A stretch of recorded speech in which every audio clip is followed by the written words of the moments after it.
Setiap kali telepon yang masuk secara langsung dan tidak langsung masuk di YouTube sama di Facebook. Tapi tadi waktu kamu nyebutin namamu masih belum masuk sih. Kenapa Oh, sayang? oke, alhamdulillah. Gimana sayang? Pasporku dihilangkan sama majikan. Lah kok iso? Kan di keep sama dia, maksudnya disimpan sama dia. Dia kan punya pikiran yang enggak sama saya. Katanya takutnya saya pinjam uang di bank lah, yang katanya nanti dipinjam temen, paspornya pinjam temen untuk buat pinjam uang di bank lah, gitu. Padahal aku tuh nggak pernah punya kepikiran ke arah situ untuk pinjam uang di bank. Terus? Setelah itu pasporku katanya waktu tanggal 31 bulan 7 jam 2:30 sore aku tuh naik ke atas, tingkat di atas itu aku lihat jendela, buka jendela karena panas, jendela dibukain semua lah. Habis itu aku lihat kamarnya majikan tuh nggak ditutupkan. Aku ada rambut, ada debu, ada semua di lantai lah. Aku pikirnya aku ngambil sapu, ambil tempat pel-pelan, habis itu aku naik ke atas tak bersihin, lalu aku juga nggak ngelipet di selimut, nggak apa, cuma bersih-bersih itu lah. Habis itu nenek juga ada, waktu itu nenek di bawah itu lagi ngobrol di telepon. Setelah itu dia tahu saya naik turun tangga gitu, bawa pel-pelan, bawa ember itu untuk ngepel, itu dia ngerti. Terus waktu nyapu tangga itu nenek bilang, kamu nyapu deh, itu nanti debunya jatuh semua ke bawah. Enggak, saya pelan-pelan itu nyapunya, nek, saya bilang kayak gitu. Pagi Senin pagi tanggal 1 bulan 8 6:30 saya baru buka pintu masuk dapur mau ke kamar mandi. Dia bilang langsung gini, kamu kemarin bersihin kamar saya? Ya iya, nggak ada setengah jam. Saya langsung keluar, saya naik atas, itu lihat lantai kamarmu kotor, banyak debu, banyak rambut. Aku cuma nyapu lap, habis itu sudah nggak sampai setengah jam aku turun lagi keluar. Nenek juga lihat saya bersih-bersih di atas. Saya bilang gitu, kamu tahu nggak, kamu ngambil paspor kamu. Loh, gimana saya mau ngambil paspor saya, orang kamu yang nyimpen, saya nggak tahu naruhnya di mana. Saya bilang kayak gitu. Paspor kamu hilang, dibilang gitu. Loh, kok bisa hilang, aneh, saya bilang kayak gitu. Terus habis itu ya udah, daripada berdebat pagi-pagi ya mendingan telepon polisi. Akhirnya booking polisi 2 naik ke rumah 7:30 pagi, itu polisi 2 naik. Habis itu polisi nanya saya terakhir megang paspor kapan. Saya bilang tanggal 25 bulan 3 saya mau kirim uang di Indonesia. Saya nggak ngerti untuk siap-siap aja kalau sewaktu-waktu ditanya sama pihak bank, tanya paspor. Jadi saya pinjam ke nyonya itu untuk transfer uang ke Indonesia saja, saya bilang gitu. Bank mana? Bank Indonesia yang di Kus BB, aku bilang kayak gitu sama polisinya. Terus habis itu malamnya diminta lagi sama majikan, dia bilang kayak gitu. Dia bilang katanya, paspormu mana, kasih balik saya, dia bilang kayak gitu. Iya, dia bilang kayak gitu. Terus polisinya nanya, kan satu ngecek di kamarnya nyonya, satu nanya ke saya. Setelah itu polisinya turun lagi nanya, minta KTP saya sama minta KTP itu di telepon. Terus habis itu polisi satunya bilang gini, kasih waktu nyonya untuk 3 hari sampai 1 minggu untuk nyari paspor kamu. Kalau paspor kamu nggak ketemu, nanti kamu bikin surat keterangan kehilangan paspor di kantor polisi. Habis itu ngurus lagi ke KJRI, habis itu habis itu langsung ke agent, habis agent langsung ke imigrasi untuk masukkan visa kamu yang lama itu pindah ke paspor yang baru, dibalik. Oke, saya nurut apa kata polisi. 3 hari 1 minggu. Habis itu saya telepon agent, agent ngasih lagi waktu 1 minggu sama 1 minggu 2 minggu. 2 minggu kemudian, setelah itu saya nggak ada informasi, nggak ada apa-apa. Saya telepon KJRI, saya nangis, Pak, saya udah mau jalan 3 minggu loh Pak, 17 hari, udah 17 hari lebih nih saya nggak megang paspor sama sekali. Paspor yang megang itu majikan, tapi majikan untuk saya yang katanya yang ngambil paspor, padahal saya nggak tahu paspor taruh di mana. Saya bilang kayak gitu. Setelah itu KJRI bilang, kamu gimana, saya dituduh tanpa ada bukti Pak. Apa saya perlu lapor balik? Nggak usah lapor balik, nanti kamu malah dipersulit lagi ke depannya, kamu malah dipersulit lagi di imigrasinya. Nggak usah lapor balik, biarkan saja, dibilang kayak gitu Pak KJRI-nya. Terus kamu datang langsung ke kantor polisi, minta surat keterangan kehilangan paspor, habis itu langsung ke KJRI, nggak sampai 1 bulan langsung jadi itu paspor, dibilang kayak gitu. Iya Pak, tapi saya kan susah liburnya, saya jarang libur. Saya kalau libur itu berantem dulu sama nyonya, baru besoknya saya libur. Kalau nggak gitu saya nggak pernah dikasih libur sama nyonya. Setelah itu terus saya telepon Lebor. Saya telepon Lebor bilang katanya kamu udah minta minta solusi sama sudah telepon KJRI ngasih jalannya kemana gitu. Ya disuruh lapor ke kantor polisi, habis itu minta surat keterangan, nanti dikasih surat keterangan 1 lembar sama kantor polisi, habis itu langsung ke KJRI. Ya udah kamu ngikut apa kata KJRI, dia bilang kayak gitu. Kamu ngikuti kata-kata. Lah berjalannya waktu, berjalannya bulan, berjalanlah 3 bulan lebih. Oke. Saya kan stres sampai ya ampun, sampai 3 bulan lebih kayak nggak merasa, nggak ada ngilangin, kayak nggak ada rasa tanggung jawab, nggak ada bilang gitu. Dan habis itu sampai bilang gini, akhirnya saya minta libur hari itu, lapor ke kantor polisi di Simsacoy. Setelah ke kantor polisi Simsacoy saya dikasih surat, habis itu saya lapor lagi ke KJRI. KJRI minta semua kopi kontrak kerja, semua visa, paspor, KTP semua minta. Saya nggak punya. Saya akhirnya telepon ke agent ngasih ngirim lewat WhatsApp. Habis itu saya ke fotokopi, saya scan semuanya, terus habis itu saya serahkan ke KJRI. Setelah itu sama KJRI cuma dikasih kwitansi, tanggal 3 bulan 10 kamu datang lagi ke KJRI jam 3.30, jangan sampai terlambat, bawa uang, kamu menghilangkan paspor kena denda, tambah dendanya lagi 200, dibilang kayak gitu. Oke, saya balik lagi ke rumah majikan, terus habis itu saya kasih tahu, saya minta libur tanggal 7 nggak dikasih, padahal sudah ada benar-benar ada stempel itu dari KJRI, saya tanggal 7 harus ke KJRI. Majikan masih bikin ruwet lagi, katanya nggak dikasih. Akhirnya dia nggak percaya, saya foto jebret, saya kirimkan itu resitnya ke majikan. Setelah itu majikan bilang dikasih waktu setengah hari. Waktu setengah hari keluar ngurus ke KJRI itu. Habis itu masih sama KJRI suruh datang lagi 1 minggu 2 minggu kemudian untuk pengambilan jadi paspor. Saya dikurung sama KJRI di ruangan itu. Kamu paspormu gadekan di mana? Kamu itu paspor kok baru datang berapa bulan kok udah paspor nggak ada loh. Ya ampun Pak, saya nggak pernah libur. Libur aja susah kok, saya mau gadekan paspor itu gimana Pak? Terus itu gimana paspormu? Dibilang kayak gitu. Paspor ditahan sama majikan Pak, saya bilang kayak gitu. Terus terakhir kapan kamu megang paspor? Tanggal 25 bulan 3. Setelah itu saya nggak megang lagi sampai sekarang Pak. Ini udah lapor ke kantor polisi, surat keterangan ini gitu. Benar-benar itu paspor kamu nggak gadekan. Benar Pak, saya bersumpah saya nggak gadekan Pak, saya bilang kayak gitu. Sampai 1 jam saya dikurung sama Bapak KJRI di ruangan gitu. Terakhir ini tunggu saya panggil. Kok yang lain-lainnya dipanggil, saya belum dipanggil. Terus saya tanya sama masnya yang di depan, Pak saya kok nggak boleh dipanggil? Kamu beda lagi, dibilang kayak gitu. Tunggu aja nanti kamu dipanggil. Ya udah, setelah itu jadilah pengambilan paspor. Saya mengambil paspor tanggal 7 bulan 10 kemarin, ambil. Saya suruh saya tanya kapan ini bisa ngecop visanya yang lama masuk visa yang ke paspor baru kapan Pak? Oh, tanya agent. Saya telepon agent. Habis itu sama agent disuruh datang ke kantor. Dikasih mankin, suruh majikan tanda tangan. Lalu tanda tangan saya bawa itu pulang majikan. Saya sampai rumah saya ngomong sama majikan, Nyonya ini dari agent disuruh tanda tangan dua lembar ini. Habis itu saya harus ke imigrasi Wantai untuk masukkan visa lama ke paspor yang baru, saya bilang gitu. Sama bayar 230, saya bilang gitu. Karena nggak bisa ngurus di imigrasi Euro, saya bilang kayak gitu. 坐低啦，你唔好帶嗰啲嘢嘅。我都話行嘅，你冇帶掛裝嘅。CD 翻嚟啫，個鎖匙咧？鎖匙啊，你屋企個鎖匙啊？輕用帶埋出去啊？係啊，terus 你咧唔可以咁樣行啊，我唔中意啊嘛。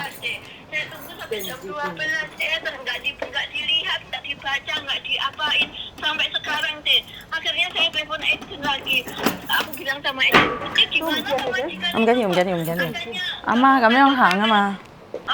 Itu mankin yang dari kantor itu nggak mau nanda tangani, katanya dia nggak percaya, katanya mau telepon government Hong Kong. Emangnya ada hubungannya sama government Hong Kong ya deh? Aku bilang gitu.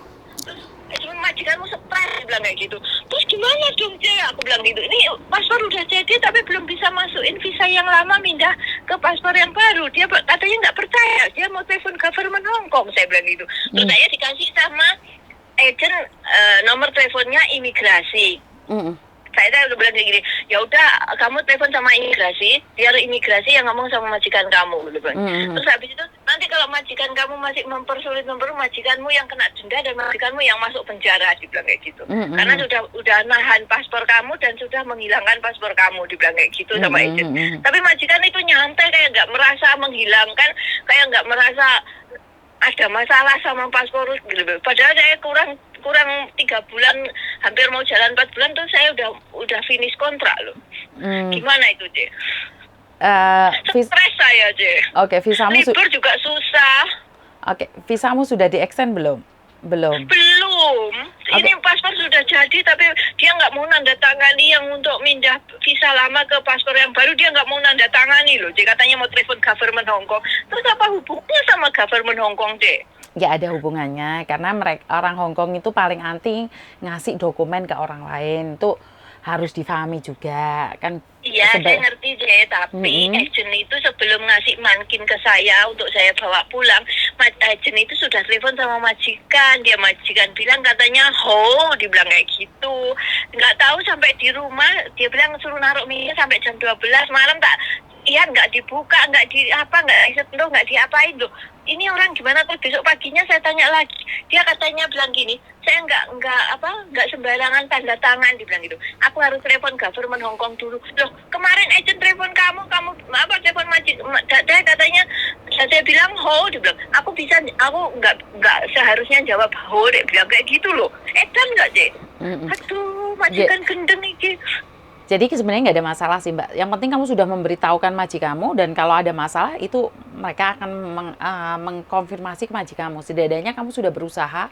Sekali lagi, majikan selalu seperti itu. Jadi nggak usah khawatir. Sebenarnya bukan masalah besar untuk dirimu. Tapi saya sudah hampir 4 bulan, 5 bulan nggak megang paspor sama sekali. Maksudnya ada. Sekarang paspor baru sudah jadi, cuma visanya ini masih belum ditandatangani, yang untuk mankin yang dari agent itu belum ditandatangani sama majikan gitu. Kalau mankin sudah ditandatangani sama majikan, seandainya majikan bilang saya tahan, jika kau tim, aku bakal jika kau tim nengge imigrasi wantes itu, C. Tapi masalah sekarang kan majikan nggak mau nandatangani, C. Yang bikin aku stres itunya, dia nggak mau tanda tangan itu. Ngerti, maka dari itu, karena saya tadi sudah bilang, kalau majikan tidak mau menandatangani, biarkan saja, sampean nggak usah stres. Karena sekali lagi, kamu adalah tanggung jawab majikan. Dan majikan seperti itu, mungkin dia khawatir. Satu, pertama, dia ingin membuat kamu ketakutan dan kebingungan, dan kamu nggak bisa cari majikan. Nah, itu. Iya benar, Ci. Padahal saya mau siap-siap bulan 12 itu mau siap-siap nyari majikan loh. Kok sekarang aku diruwet kayak gini tuh, Ci? Aku ya stres tuh. Nggak apa-apa. Sekali lagi itu bukan kesalahan kamu. Dan kamu harus bukan kesalahan saya. Dan kamu harus semuanya ada bukti. Ya udah, biarkan aja. Ya kamu cari majikan, ya cari majikan. Nggak ada masalah, sayang. Jadi memang kan takutnya ditanya visanya itu loh. Kan kamu punya fotokopiannya kan, yang buat visa, buat paspor. Ya udah itu aja loh. Ya udah. Buat visanya gitu. Betul. Jadi kalau majikanmu mempersulit, ya udah tenang aja, kan kamu udah punya visa yang itu. Benar nggak? Jangan mempersulit dirimu sendiri. Orang Hong Kong kalau dikancongin, mereka semakin kancong dan semakin khawatir. Ngerti nggak? Jadi biarkan aja loh. Kalau ada kesalahan ya langsung limpahkan ke dia. Aisyah aja bilang gini, aku aja juga stres lebih sama majikan kamu, dibilang kayak gitu. Apalagi Cece itu nggak lihat hari-hari, apalagi saya, Ce, 24 jam sama majikan, lebih tambah stres saya, dia bilang kayak gitu. Ya saya udah. Bilang gitu kok, Aisyah. Ya udah, biarin loh. Majikanmu memang loro. Iya, semua orang tanya, tamu-tamu yang di sini, rumah 1 lapangan deh 2.000, belum jadi tani, aku disuruh jadi tani, belum ngurusi patung-patung, belum ngurusi kelenteng-kelenteng tempat wiharanya dia. Setiap tanggal 1, tanggal 15 saya harus bikin makanannya, demit-demit itu, patung-patung itu. Belum tiap hari ada tamu, paling sedikit 10, 15, paling banyak 20. Itu rumah kayak lapangan pecah. Masih kurang katanya, kamu tuh nggak gini-gini, belum mobil, belum anjing. Oke, sebentar. Tarik nafas dulu.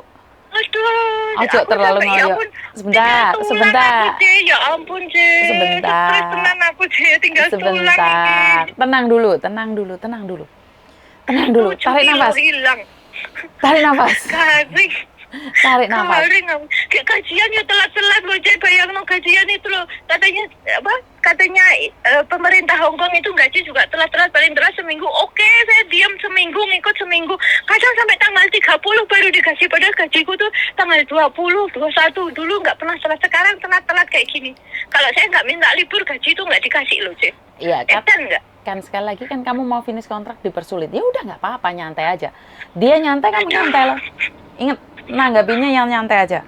Kalau kamu kancong kayak gini, kayak kamu telepon sama aku sekancong ini, loh majikan itu malah nyepelein kamu, babano, modar-modaro, paham nggak maksudku? Sing nyantai, sing relax. Ya maklum loh, Ci, saya kan baru awal masuk kerja Hong Kong, jadi kalau kayak nggak punya paspor, kayak nggak punya visa, kayak kan ya ketakutan tuh, Ci. Betul. Dek, Makau lama, saya nggak pernah takut, saya diloskan aku gak mau majikan. Nggak apa-apa, wes. Sekarang cari Cek Yuni. Sekarang kan cari Cek Yuni. Ntar ada apa-apa datang ke kantor Cek Yuni. Jadi bukan masalah besar, ya? Iya, Cik, aku mau ke kesampaian aja. Oh, lah. Stres tenan aku, Cik. Ya ampun, tinggal 4 bulan loh kayak gini. Sabar. Masa setiap gajian kayak orang ngemis loh, tau nggak, Cik? Aku mesti bilang gini ke saya, kami gitu, mau tuh yuk kayak gini, ngokok cai, kok tuh kayak gini, my life na, my lupina, ika gitu, setiap gajian tuh selalu kayak orang ngemis kayak gini loh, Cik, bayang no. Oke, sampean take down dulu, relax dulu, minum air dulu, jangan terlalu kencang. Hah? Jangan terlalu kencang. Aku mendem 20 bulan hingga 4 bulan sih tak pendem dewe loh, Cek. Ya ampun, eten nggak, Cek, aku malah. Ya, sekarang ada Cek Yuni, dilampiaskan dek Cek Yuni kabeh ya. Eten tenan aku, Cek, bener eten aku stres. Orang ngomong setiap tamu dan kamu sekarang kok garing banget sih, tinggal tulang. Sekarang kamu tinggal hitam lagi, hak mang lah orang. Gimana orang suruh manjatin pohon, kelengkeng, blimbing, suruh graji, disuruh motong itu semua menek tangga itu ramban disuruh motong semua. Ya wes, sukses terus buat sampean, wes gak usah putus asa, wes hampir finish kontrak, hampir di garis finish. Aku kalau nggak prosesnya ruwet tenan bener deh, aku mencolot tenan loh musuh majikanku iki tenan. Oh, jok mencolot. Saking ruwet, prosesnya ruwet, makanya aku tak bertahan sampai kurang 4 bulan melaku, Licet. Ya wes, tak tunggu di kantor. Kamu pasti bisa, sing sabar. Oh, jok mencolot. Pasporku loh, C. Sekarang masalah visa aku loh, C. Kenapa dia nggak usah takut. Nggak usah takut. Nggak ada masalah, sayang. Nggak ada masalah ya. Aku takutnya nanti kalau mau masukin mankin yang baru, majikan yang baru, tapi kan visa aku belum ditok nih, paspor yang baru itu. Nggak ada masalah. Yang jadi kepikiran kan itu tuh, C. Nggak ada masalah. Wes, nggak usah mikir ke banteran. Nggak usah mikir banteran. Tekanan banget loh, C. Ya ampun, gajian nggak kayak gajian, hari-hari kerja kayak nggak kerja, kayak dia tuh mandang tenaga babu itu kayak semacam mesin 24 jam harus kerja kayak kerja dicorong 10 kamera, kayak ya ampun, nguyuh aja nggak bisa pipis, nggak bisa pipis, masuk jiso aja nggak bisa, kayak tadi malam itu dikasih jiso mandi keramas itu 10 menit. Aku bilang gini, ya mending aku nggak usah mandi lah, gosok gigi cuci muka aja lah, aku bilang kayak gitu. Mana ada cuci rambut 10 menit selesai, saya bilang kayak gitu. Lah rambutmu apa dawa 10 menit ya nggak dawa tuh aja, tapi rambutku kan kayak mandi pisan tok bengi loh, Cek. Sekali-kali karo ngosoki bolot sikil, bolot tangan kan yo iso to, Cek. Karo dibele-bele ngono tubuhe, karo dimanja-manja saat mandi. Ya maksudnya karo ngosok sikil bendino menek iwet loh, Cek. Menek iwet nginjek lemah, kayak sikil duduk ngono ya sekali-kali dikoroki ngono ya berarti kayak tuwine 15 menit, gedene 20 menit. Lah masa 10 menit aku yo ngomong aku ratus lah aku mending ngono. Ya kuwi berarti sampean bededek kuwi ngono, nesuwan wis bene lah tiga nyantai. Saiki iya stres aja, edan mong kuwi bener edan lho, Cek. Wes sing edan mereka. Sampean nggak boleh ikut edan. Sekarang sampean sudah meluahkannya sama Miss Yuni, wes ngomong kabeh mbek Cek Yuni. Wes sekarang relax dan tenangkan diri. Liburan cari Cek Yuni, homo. Oh, angel liburku, Cek, bener aku. Lah iya tak tunggu liburmu ya, tak tunggu. Wes gak usah mikir sing aneh-aneh. Ya. Jadi aku sekarang sih menang di sini yo, tapi aku yo kepikiran loh, kadang bengi rasa turu yo. Oke, Markona lek diomongi lek bingung ya. Diomongi wis kan kamu punya visa ndek paspor sing lawas kuwi kan ono fotokopiane to Markona. Ya wis kuwi gak apa-apa. Fotokopiane paspor sing lama kuwi cuma fotokopi paspor to. Ya ora ono visane ono visane. Awakmu nggih paspor gak ono visane, gak iso Markona.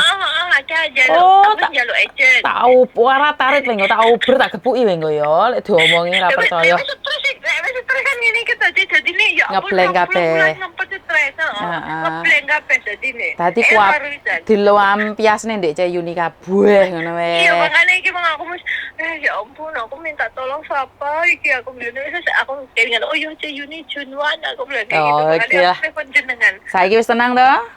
Wis tenang ya, lho? lumayan, wis plong.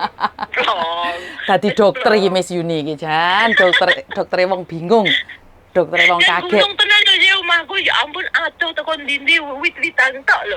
Kayak mendino kon apa-apa kon guwai kon ngin rabu tanduran, kok lek tanduran mati aku diseneni lho. Sing penting sabar. Wong ra iso tani kon dadi tani terus piye jare? Saiki sabar, wis tanteni Ndek Jengwan, liburmu kapan tak enteni ngopi bareng ngomong? Nggih. Oke, matur Mbah nuwun. Waalaikumsalam warahmatullahi wabarakatuh. Delok to, bingung, panik, ngono pikirane. Gerayang kemana-mana, wis sembarang diomongno wis gak jelas tujuannya awal seperti apa. Kenapa saya tetap mendengarkan keluh kesah mereka? Karena mereka tidak ada tempat. Mau ngobrol sama siapa? Mau ngobrol sama keluarga di Indonesia kan gak nyambung. Ngobrol di agent juga mungkin gak ada waktu. Ngobrol sama Miss Yuni. Ya wes tak dadi YouTuber ae wes ndek omah ongkang-ongkang ngene iki ngenteni telepone kalian apa ngono ae wes. Apa tak ngono ae wes? Gak usah kerja wes Miss Yuni wes. Macak koyo wewe gombel ngene iki wis renek sing goleki wis rambut jengat mekar kriwul-kriwul wis sejarno gak ono sing ngreken bener gak ora kerja wis seroke nggih sing ngisor iki nggih baju tidur ya wis ora apa-apa. Karena itu terima kasih yang percaya sama saya curhatannya, terima kasih. Saya akan mencoba yang terbaik mendengarkan, menjadi pendengar yang baik, memberikan solusi semampu saya. Kalau memang saya bisa menjadikan obat, suara saya menjadikan obat buat kalian semua, saya ucapkan terima kasih karena ini adalah berkat Tuhan. Mungkin Tuhan sedang pakai saya untuk menjadi penenang, menjadi obat penenang bagi kalian yang sedang galau karena majikan, galau karena visa, galau karena paspor. Jadi itu aja dari saya, kurang lebihnya saya minta maaf dan berkat Tuhan mengalir atas kita semua. Semoga semua makhluk bahagia dan wassalamualaikum warahmatullahi wabarakatuh. Bye-bye.